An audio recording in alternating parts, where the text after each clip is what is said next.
아멘 하신 분들에게 하나님의 복이 가득하실 줄로 믿습니다. 뺨을 맞아 보신 적이 있으신지요? 뺨 맞은 적이 있으신지요? 뺨을 맞으면 기분이 되게 안 좋습니다. 고등학교 때 영어 선생님이 상습적으로 우리들을 따귀를 때리셨습니다. 성적이 안 나와서 또 잘못을 해서 매를 맞는 경우도 있었지만, 존다고 이쪽 한 명이 졸았는데 이쪽들 다 나와 해가지고 7명이 다 앞으로 나가가지고 따귀를 맞았습니다. 얼마나 세게 때리셨는지. 많이는 안 때리셨습니다.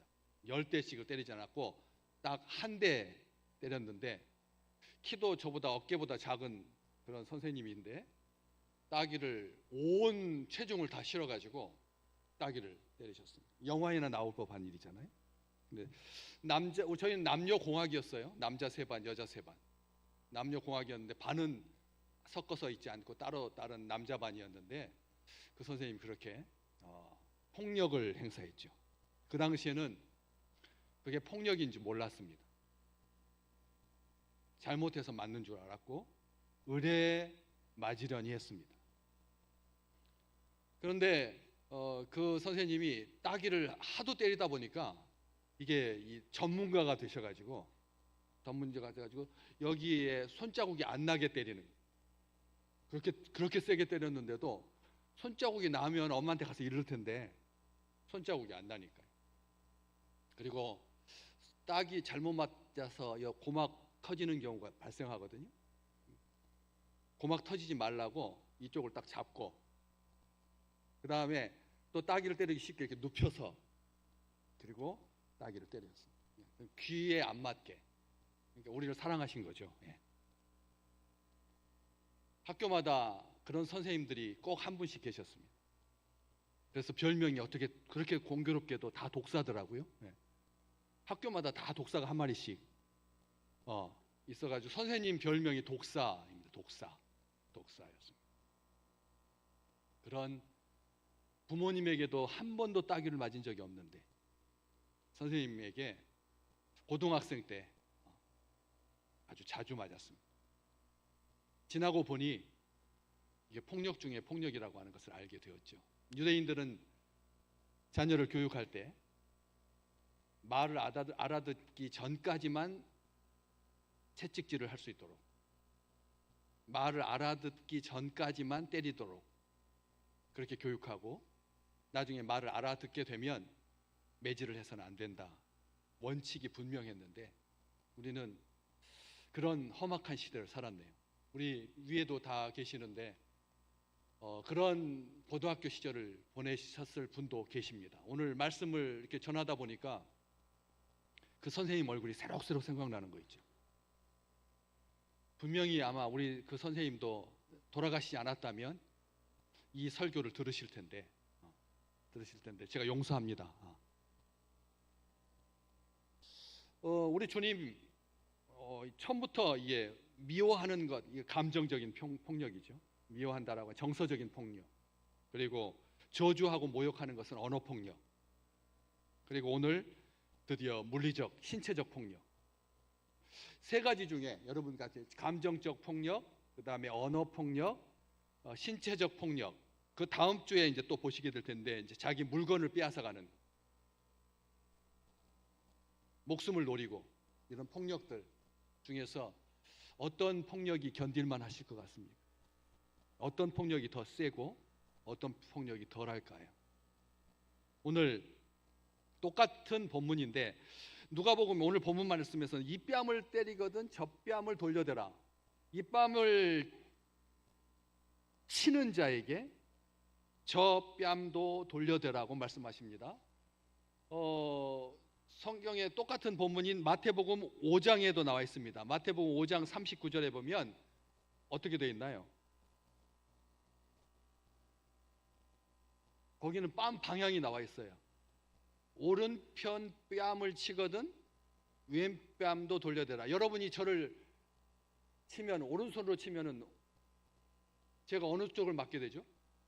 여러분이 오른손으로 제 얼굴을 만약 친다고 하면 왼쪽을 맞게 되는 거예요. 여러분이 오른손으로 딱 치면은 왼쪽을 맞게 되는 거죠. 그렇죠?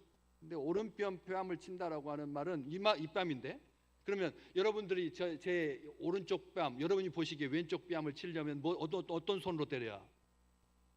왼손으로 때리든지 아니면 오른손으로 만약 때린다면 어떻게 때려야? 손등으로 때려야 돼. 그렇죠? 이쪽 뺨을 여러분들이 치려고 하면 왼손으로 때리든지 오른쪽 손등으로 때리든지. 그런데 오른쪽 손등으로 때리는 것은 노예들에게 쓰는 체벌 방식이었고, 노예들에게 체벌 방식이었고, 왼손은 중동 지역의 사람들은 더러운 손이라고 해서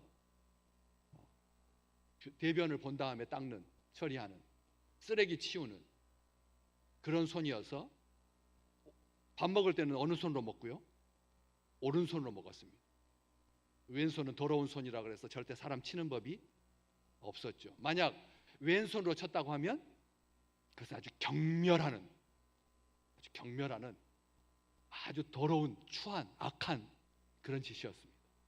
그런데 여러분 생각하기에 이 오른뺨을 마태복음에 보니까 오른편뺨을 치거든 왼편을 돌려대라 이렇게 했는데, 여러분 생각하시기에 손바닥으로 때리는 거하고 그다음에 손등으로 치는 거하고 그다음에 주먹으로 때리는 거, 왜냐하면 오늘 말씀에 뺨이 여기 얼굴을 말하는 그런 단어도 되지만 주로 주님께서 쓰셨던 이 단어는 이 턱을 가르치는 거예요. 턱. 사랑해. 턱을 가르치는 거거든요. 다시 말하면 무슨 뜻이냐면 주먹으로 턱을 때렸다는, 날렸다는. 턱뼈가 부러질 정도로 맞은 겁니다.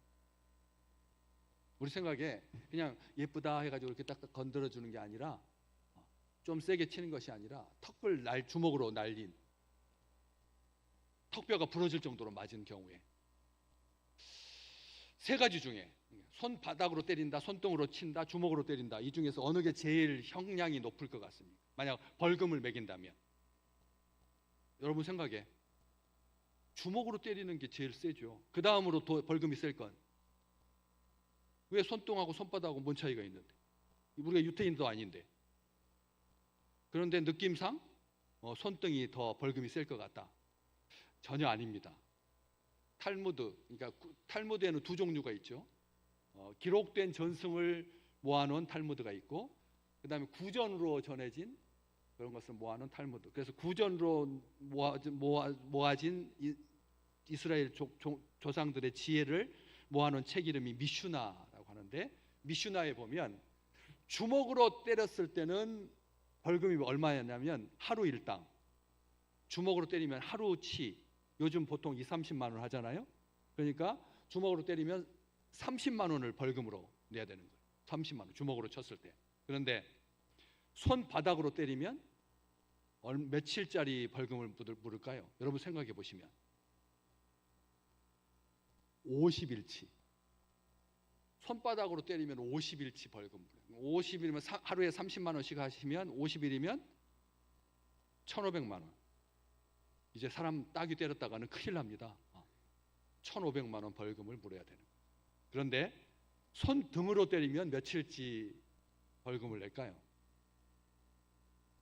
100일치. 100일치. 그럼 3,000만 원을 벌금을 내야 돼요. 여러분, 우리나라에 만약 손등으로, 손바닥으로, 주먹으로 쳐가지고 벌금을 낸다고 하면, 3,000만 원을 벌금을 낸다고 하면 따귀를 때릴 사람이 있을까요? 가만히 보십시오. 주먹보다 손등으로 치는 경우가 100배 차인 100배. 100배의 벌금을 물어야 되는 거죠. 무슨 말입니까? 가장 경멸할 때 하는 그런 표현이라는 거죠. 그런데 이 말씀을 딱 들었을 때 그 유대인들이 예수님의 이 말씀, 이 뺨을 치는 자에게 젖밤도 돌려대라라고 하는 이 말씀을 들었을 때 우리가 생각하는 것처럼 그럴 수도 있겠다가 아니었습니다. 그렇죠? 우리가 그렇잖아요. 때린 놈은 다리를 못 뻗고 자도 맞은 놈은 다리를 뻗고 자니까 이쪽 뺨 맞았을 때 저쪽 뺨 대줄 수 있지 뭐. 때린 놈은 가로 가고 맞은 놈은 가운데로 간다라고 하는 말이 있는 줄 저는 처음 알았어요. 때린 놈은 어디로 간다고요? 길 가쪽으로 가고 맞은 놈은 길 가운데로 간다. 그러니까 너희들은 무조건 참아라. 참는 게 이기는 거다. 피해자로 사는 게 차라리 낫다. 요즘 피해자로 사는 게 낫다. 6살 때 동네 마을 축제에 가가지고 그 마을 어른이 여자의 가슴을 꽉 쥐어가지고 너무나 놀래가지고 엄마한테 아저씨가 나 가슴 만졌다고 하니까 네가 가슴을 제대로 단속을 잘 하고 조심해야지. 그 소리 듣고 나서 평생 시달리는 거예요. 이제 성폭력에 당하는 건 나 혼자만 알고 있는 비밀이어야지 엄마한테도 말할 수 없구나 해가지고 나중에 직장에 취직했는데 상사들이 들어올 때마다 자기 가슴을 만지는 그런 생각을 한다는 거예요. 갑자기 문이 열려가지고 강간당하는 그런 생각을 한다. 그러니까 그런데 경찰서 와가지고 형사들이 와가지고 그 다음에 취조실에서 그 강간당한 그 사실을 똑같이 30분씩 서너 번에 걸쳐서 계속 물어보는 거예요. 2차 가해, 3차 가해. 이 땅에서는 피해자로 산다는 것 같은 것도 그렇게 쉽지 않은 일인데 우리 주님께서 피해자로 살라고 하는 말인가 이게. 동네에서 보기 편하다. 자존심이 밥 먹여주나. 다 내려놔라. 괜히 나섰다가 창피를 당하느니 비겁하게 사는 게 낫다. 그것은 순간이니까 딱이 맞는 거야. 그냥 맞고 말지. 거기다가 원수 갚는다고 따기를 또다시 내가 올려붙이게 되면 그때부터는 우리가 보통 보복을 낳는 그런 악순환이 벌어질 텐데 회색지대에 안주하라고 하는 말씀인가? 이거 수동적인 인내인가? 악에 대한 복수와 보복의 본능을 넘어서 더 큰 사랑을 가지고 포용하라는 그런 윤리적인 지침인가? 간디가 그랬죠. 영국의 그 압도적인 무력 앞에서 파업하고 의무 수행을 거부하고 평화 행진을 해가지고 무저항 운동을 통해서 영국을 이겼던 것처럼 그렇게 살라는 말씀입니다. 한번 가만히 다시 한번 물어볼게요. 내가 그렇게 따기를 맞았다. 오늘 나가 맞았을 때 몇 대를 되갚아줘야지 속이 시원할까요? 여러분한테 한번 물어볼게요. 따기를 한 대 딱 맞았어요. 그냥 눈이 벌쩍 날 정도로 따기를 딱 맞았어요. 그럴 때 몇 대쯤 더 때려줘야 원수를 갚고 보복하는 게 될 것 같아요. 한 번도 그런 경험이 없으니까 말씀을 안 하시는 거죠. 최소가 5대는 때려야. 내 아이 가는 이빨도 아니고 영구치를 누가 하나를 뽑았다. 부러뜨 깨뜨렸다. 그러면 몇 개를 깨뜨려야 속이 시원할까요? 그러다 보니까 사람들이 보복에 보복을 낳는 그런 악순환이 자꾸 반복되니까 함무라비 왕이 눈에는 눈으로, 이에는 이로, 대인대는 대인대로, 벤대는 벤대로 그렇게 갚아야 된다 하고 한계를 정한 것입니다.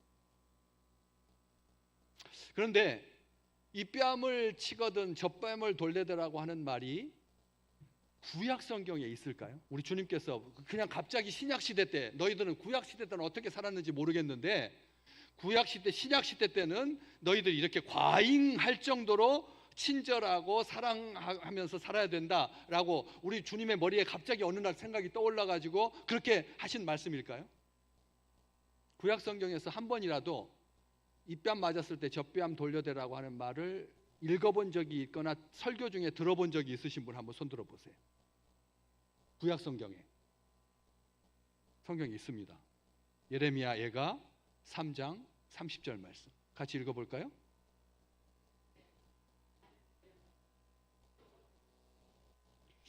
자기를 치는 자에게 뺨을 돌려대라 라고 하는 말, 여기서 쳤다라고 하는 말은 어디를 쳤다는 말일까요? 뺨을 쳤기 때문에 뺨을 돌려대라는 말이지. 머리를 쳤다거나 아니면 다리를 쳤는데 너희들은 뺨을 돌려대라, 이런 말은 안 되잖아요. 그렇기 때문에 이 말 속에 이쪽 뺨을 맞았는데 다른 쪽 뺨을 돌려대라고 하는 말이 나와요. 그리고 이제 이어지는 말이 치욕으로 배불릴지어다. 이게 무슨 말인가? 왜 치욕으로 배를 불리라고 하시나? 사랑으로, 명예로, 존귀함으로 배를 불려야지 수치당하는 그 치욕으로 왜를 배 불리라고 하시나? 이 말의 뜻을 이해할 수 있는 말씀이 바로 앞절에 나옵니다. 예레미야 예가 3장 29절 같이 읽어볼까요? 그대의 입을 땅에 티끌에 댈지어다. 혹시 소망이 있을지로다. 이 말씀도 여러분 무슨 말인지, 왜 입을 땅에다가 대라고 하지? 혹시 소망이 있을지 몰라서 입에다가 땅을 대면 소망이 생긴다는 말인가? 그렇게 생각하기 쉽죠. 그런데 무슨 뜻이냐면, 먼지로 만들어진 우리에게 하나님께서 생기를 불어 넣으셨던 것처럼, 먼지로 만들어진 우리에게 하나님께서 자기의 호흡을, 영을 불어 넣으셨던 것처럼 하나님처럼 행동하라는 뜻입니다. 이 말이. 입을 땅에 티끌에 대라고 하는 말은 살아있는 것처럼 보이지만 죽어가는 사람들에게 하나님의 복음을 전해라는 뜻입니다. 이 말씀은 바깥에 나가가지고 흙에다가 입 맞추라는 뜻이 아닙니다. 죽어가는, 흙으로 돌아갈 수밖에 없는, 하나님을 알지 못하면 죽어있는 그런 사람들에게 생기를 불어넣듯이 하나님의 말씀을 전해라, 하나님의 생명을 전해라 라고 하는 귀한 말씀입니다. 그런데도 불구하고 그렇게 전했는데 사람들이 받아들이면 얼마나 좋겠습니까? 그런데 복음을 전해도 사람들이 받아들이지 않을 뿐만 아니라 오히려 복음 전하는 사람들을 죽이기까지 한다는 거죠. 심지어 뺨도 맞는다는 거예요. 뺨도 맞고, 사실 말하면 뺨 맞는다라고 하는 말은 그 사람을 죽이는 거거든요. 인격을 모독하는 거니 죽이는 겁니다. 그래서 치욕으로 배불릴지어다라고 하는 뜻은 그럼에도 불구하고 누가 복음을 전하겠느냐라는 뜻인 거죠. 아멘. 여러분, 예수 전하다가 딱이 막는 것을 감수하고라도 나는 복음을 전하겠다, 그렇게 고백하시기를 주의 이름으로 축복합니다. 이게 중요한 겁니다. 우리 주님께서 이 말씀이 이 뺨을 맞을 때 저 뺨도 돌려대라고 하는 것은 단순하게 무저항으로 이기라 는 뜻이 아닙니다. 윤리적이고 도덕적으로 살라라고 하는 뜻이 아니라는 거죠. 복음을 위해서 실컷 치욕을 당할 수 있겠느냐? 치욕으로 배불릴지어다. 아무도 그러려고 하지 않는다. 하나님의 나라를 위해서, 주님을 위해서 맞지 않는 뺨을 돌려대기까지 할 자가 과연 누구냐? 전도의 미련함을, 그 치욕을 자처할 자가 누구냐? 우리 주님께서 묻고 계시는 거죠. 우리 주님은 대제사장의 종에게 따귀를 맞으셨습니다. 억울하게. 그리고 벗겨진 후에 채찍을 맞으시고, 겉옷은 4조각으로 나눠가지고 병사 4씩서 나눠가지고, 속옷은 통짜로 해서 한 사람이 제비 뽑아가지고,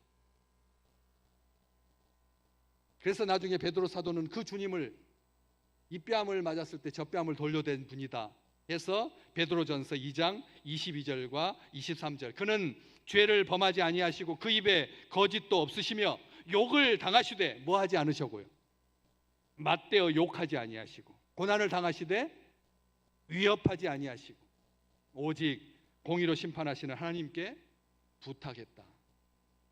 바보 아닙니까? 천치 아닌가요? 왜 십자가를 져야 되죠? 33살에 얼마나 어리석은 순종입니까? 주님의 능력이 없다거나 지혜가 없다면 가능하겠지만, 십자가를 피하려고만 들었다면 우리 주님께서 얼마든지 피할 수 있었는데, 갈릴리에 그대로 계셨어도 살 수 있었는데, 종교 지도자들과 충돌만 하지 않으셨어도 살 수 있었는데, 빌라도의 법정에서 한마디만 말씀하셨어도 살 수 있었는데, 자막 내리십시오. 빌라도는 놓아주려고 애썼지만 주님은 전혀 협조하지 않으셨습니다. 십자가의 길을 가셨죠. 미련하게. 33살 한창 일할 나이에 복음을 전한 지 겨우 3년 됐는데, 더욱이 제자들은 정말 무기력하고 연약한 제자들이었는데, 잠시 피했다가 한 30년쯤 복음 잘 전하고 유대와 갈릴리, 사마리아 온 그 인근 지역에 복음을 전한 다음에 60 넘어서 70쯤 되었을 때 십자가를 진다고 누가 뭐라고 하겠습니까? 어쩌면 예수님의 오른편에 다른 편에 있었던 강도, 다른 복음서에서는 두 강도가 다 그렇게 말했다고 하지만 한 강도가 했던 말이 굉장히 합리적이고 이성적인 말이죠. 그가 말했습니다. 당신은 죽은 사람도 살리는데 십자가에서 내려가라. 그래서 당신도 살리고 나도 살려라. 강도가 했던 그 말처럼 우리 주님께서 어리석게 이 뺨 맞지 않는 뺨 돌려댈 필요가 전혀 없었는데 주님은 바보같이 미련하게 무능하게 원수를 사랑하고 미워하는 자를 선대하고 저주하는 자를 축복하고 모욕하는 자를 위해서 기도하고 이 뺨을 치는 자에게 젖밤도 돌려대고 겉옷을 빼앗는 자에게 속옷도 거절하지 아니하시고 구하는 자에게 주었고 가져가는 자에게 다시 달라고 하지 아니하고 십자가를 피하지 않는 삶을 사셨다는 거죠. 일제시대 때 우리나라의 대표적인 부흥사였던 김익두 목사님 계십니다. 누구라고요? 김익두 목사님. 사진 하나 잠깐 볼까요? 누가 김익두 목사님처럼 생기셨습니까? 아무래도 가운데 같죠? 근데 생긴 게 어때요? 목사님 같이 생기셨나요? 딱 도둑놈 같이 생겼죠. 예. 그렇죠? 평양의 깡패였습니다. 얼마나 무지막지했던지 사람들이 그의 이름만 들으면 벌벌 떨 정도로. 그래서 별명이 뭐였냐면 안악골 호랑이였습니다. 안악골 호랑이. 평양에 있는 산 이름입니다. 험한 산 안악골 호랑이라고 하는 별명을 가졌죠.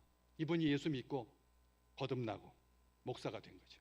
그래서 그분 때문에 김재준 목사님, 주기철, 우리가 아시는 그 주기철 목사님, 김재준 목사님, 이성봉 목사님, 회심한 귀한 목사님이죠. 그런데 회개한 후에 자신의 지나온 삶을 가만히 돌아보니까 너무나 미안하고 너무나 부끄러웠어요. 그래가지고 평양 곳곳에다가 자기 부고장을 썼어요. 자기 부고장. 죽은 다음에 알리는 부고장을 썼는데 뭐라고 썼냐면 옛날에 김익두는 죽었다 라고 평양 곳곳에다가 자기는 죽었다라고 그렇게 썼죠. 어느 날 목사님이 부흥에 참석하려고 산길을 걷다가 너무 더워가지고 웃옷을 벗어놓고 시원한 바람에 땀을 식히고 있었습니다. 그런데 그 맞은편에서 한 사람이, 술 취한 사람이 올라오더니 대뜸 큰 소리로 야, 네가 뭔데 나보다 먼저 올라왔냐고. 아니 산에 먼저 올라갈 사람의 순서가 있는 것도 아닌데 네가 뭔데 나보다 먼저 올라왔어 라고 하면서 사정없이 두들겨 패는 겁니다. 김익두 목사님을 사정없이 두들겨 팼습니다. 깡패 출신인데 기골이 장대한데 얼마든지 때려 눕힐 수 있어요. 게다가 술 취한 사람인데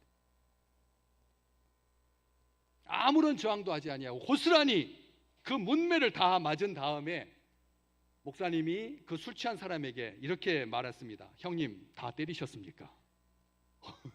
형님 다 때리셨습니까? 그러니까 그 말을 들은 그 술꾼이 그래 다 때렸다 어쩔래?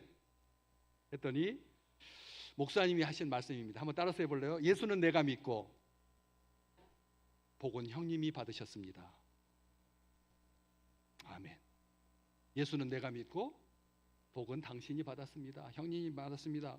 그러니까 그 소리를 딱 듣는 순간 이 술꾼이 술이 확 깨면서 어리둥절하는 거죠. 그럴 때 목사님이 하신 말씀입니다. 내가 김익두입니다. 그 말을 듣자마자 그 술꾼이 얼굴이 하얗게 질리면서 제발 살려주십시오. 무릎을 꿇고 손을 싹싹 빌면서 살려달라고 빌었죠. 그럴 때 목사님이 내가 오늘 부흥회 가는데 같이 갑시다. 아주 같이 가서 부흥회 참석하고 은혜 받고 예수 믿고 장로님이 되셨습니다. 우리 교회 한국 교회사에 기록되어 있습니다. 저는 그 장로님이 누군지 참 궁금해요. 네, 궁금합니다. 전쟁은 전쟁으로 막을 수 없습니다. 불가능하죠. 칼을 쓰는 자는 뭘로 망한다고요? 칼로 망한다. 원수를 갚으면 또 다른 원수가 생기고, 미움받았다고 미워하면 미움에서 결코 자유할 수가 없다는 거죠. 싸움은 또 다른 싸움을 일으키고 폭력은 또 다른 폭력을 낳습니다. 이 무서운 악순환을 무엇으로 끊을 수 있겠습니까? 사랑밖에는 답이 없는 거죠. 다른 길은 없습니다. 이것이 진리입니다. 이것이 성경입니다. 이것이 예수님의 말씀입니다. 증오와 폭력을 이기는 길은 딱 하나입니다. 사랑하는 거죠. 원수를 사랑하고 위하여서 기도하는. 원수는 누가 갚으시겠다고요? 하나님이 갚으신다. 원수는 내가 갚으리라 우리 주님께서 말씀하셨습니다. 원수 갚으면 나는 하나님이 되는 겁니다. 하나님의 지위를 내가 빼앗는 것이죠. 원수 갚아서는 안 되는 거죠. 원수는 하나님이 갚으십니다. 우리는 사랑할 뿐입니다. 더위가 가시고 이제 살만해졌습니다. 새로운 원수를 만들지 마십시오. 언어 폭력이 얼마나 오래 가는지, 얼마나 오래 가는지. 우리는 아무 생각 없이 말을 내뱉습니다. 그 말이 사람의 영혼을 얼마나 아프게 하는지 오래도록 두고 나갑니다. 좋은 말 하셔야죠. 제가 몇 번 말씀드렸잖아요. 저희 고등학교 때 국어 선생님 계신다고. 고등학교 때는 참 별 선생님이 다 계셨어요. 학교에 독사도 있었고 예. 그런데 그 선생님 여자 선생님이셨는데 저한테 제가 현악부에서 이렇게 첼로 연주하는 그런 수업을 받았었는데 저에게 해주신 말씀, 악기를 사랑하는 자는 결코 망하지 않는다. 악기를 사랑하는 자는 결코 망하지 않는다라고 하는 그 말이 벌써 제가 고등학생 때니까 40년 전 이야기죠. 40년 전에 그 말씀이 아직도 제 귀에 쟁쟁한데, 우리가 아무것도 아닌 것처럼 말을 툭 뱉어가지고 그 말 때문에 두고두고 원수가 되고 억울해함, 잠 못 자고 분해함. 오늘 바자회에 있습니다. 값 깎지 마십시오. 지금 김밥 3,500원, 바깥에서 사 먹으려면 5,000원인데, 국수 바깥에서 사 먹으려면 7,000원, 8,000원인데, 3,000원인데 값도 깎지 마시고 또 수고한다고 해주시고, 거기서 남는 돈 200만 원 모아가지고 한 달 넘게 그 물건들 모아가지고 정리하고 값 붙이고 전 붙이고 밑반찬 만들고 국수 삶고 해가지고 오늘 하루 팔아봤자 200만 원에서 300만 원. 그거 가지고 선교지의 선교사님들 격려하고 후원하는데 3,000원짜리 사 먹고 얼마 내시면 돼요? 10,000원짜리 딱 내시고. 그래가지고 오늘 기쁘고 서로 격려하는, 사랑하는 아름다운 하루가 되시기를 주의 이름으로 축복합니다.